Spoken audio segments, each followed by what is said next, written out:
عزیز طلباء و طالبات، السلام علیکم ورحمۃ اللہ وبرکاتہ۔ چونکہ نظم کا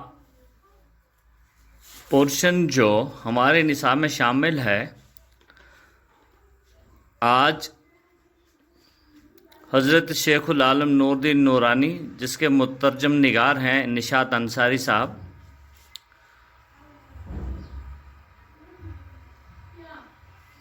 اور پھر لگ بھگ ان کے شلوکوں کی ہم نے تشریح کرنے کی کوشش جو کری ہے، اسی کے ساتھ ہی ہمارے نصاب میں لگ بھگ جتنے بھی مضامین، غزل، نظم جو بھی شامل تھا، ان کی ہم نے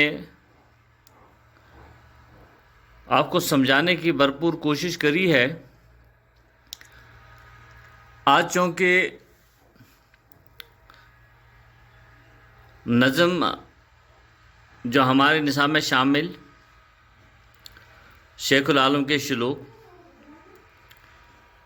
اسی کے ساتھ ہی آج کل سے ہم انشاءاللہ گرامر، اردو گرامر پر بات کرنے کی کوشش کریں گے۔ آپ کے لیے جو میں اسائنمنٹ چھوڑ کے جا رہا ہوں، جو آج آپ نے کل تک مجھے پورا کر کے دینے ہیں، وہ یہ ہے کہ چند ایک سوالات میں آپ کو ابھی بھیج رہا ہوں۔ سوال یوں ہے کہ نشاط انصاری صاحب کا مختصر سا تعارف بیان کیجیے۔ حضرت شیخ العالم کی زندگی اور شاعری کے بارے میں مختصر سا مضمون لکھیے۔ حضرت شیخ العالم نے مٹی کے بارے میں اپنے شلوک مٹی کے بارے میں کیا فرمایا ہے، اور آخر پر نصاب میں شامل شیخ العالم کے شلوکوں کا مرکزی خیال اپنے الفاظ میں لکھیے۔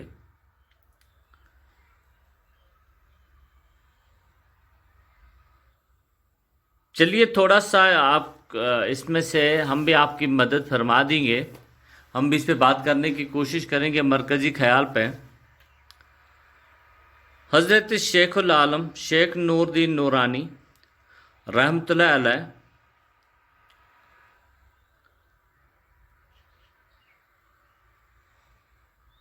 فرماتے ہیں کہ خدا کی قدرت ناقابل بیاں ہے۔ اس نے گنے کو کھانڈ کی خاصیت عطا کری ہے، شہد کی مکھی کو شہد دیا، ٹیڑھی میڑھی انگور کی بیلوں کو انگور جیسے لذیذ پھل کے گچھے دیے۔ خدا کی اس قدرت پر قربان ہونا چاہیے۔ اگر تھوڑا سا ہم بھی ذہن پہ زور ڈال دیں گے، ایک لکڑی، اور لکڑی کے اندر اتنے اچھے اچھے کھجور، لکڑی سے نکل رہے ہیں میوے، لکڑی سے نکل رہے ہیں انگور کے گچھے، لذیذ پھل ہے تو لکڑی، اور لکڑی سے پھل نکل رہا ہے۔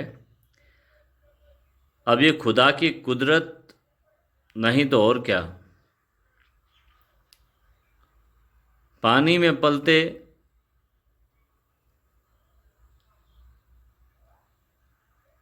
خشکی زمین پہ اگنے والے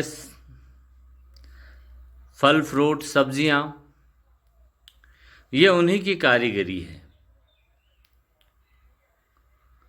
اور اتنا ہی نہیں، بلکہ خدا نے ہرن کو خوشبودار کستوری کی تھیلی بخشی ہے۔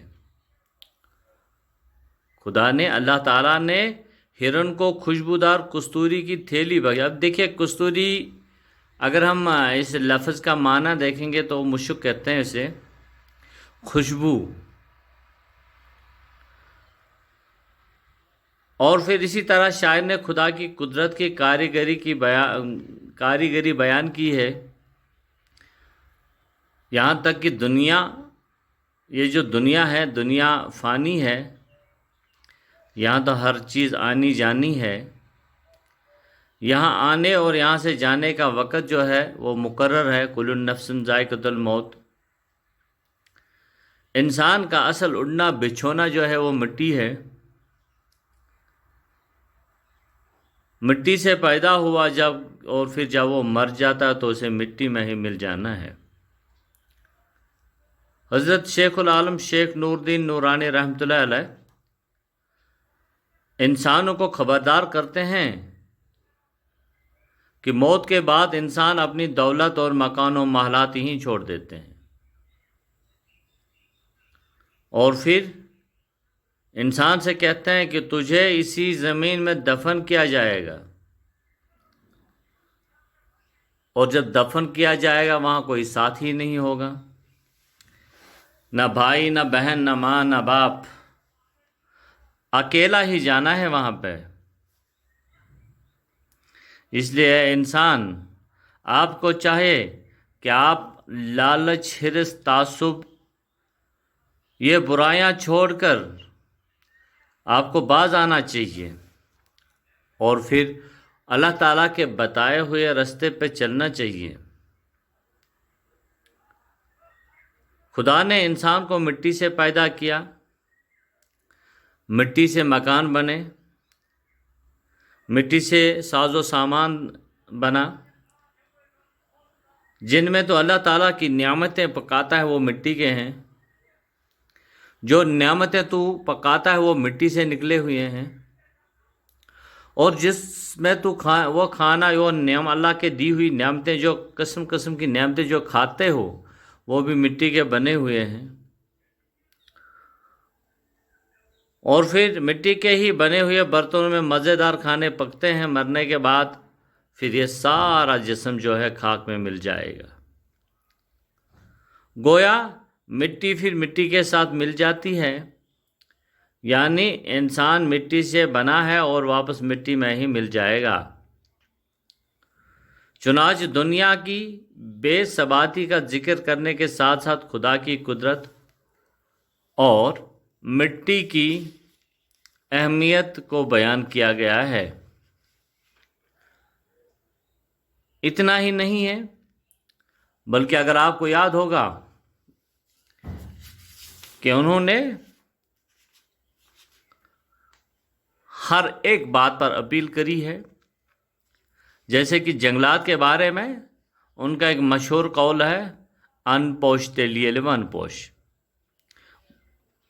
ترجمہ یوں کہ خوراک تب تک حاصل ہوتی رہے گی جب تک ہمارے یہاں جنت جنگل موجود ہو. عزیز طلباء و طالبات، مختصراً جو میں نے آپ کو بتا دیا،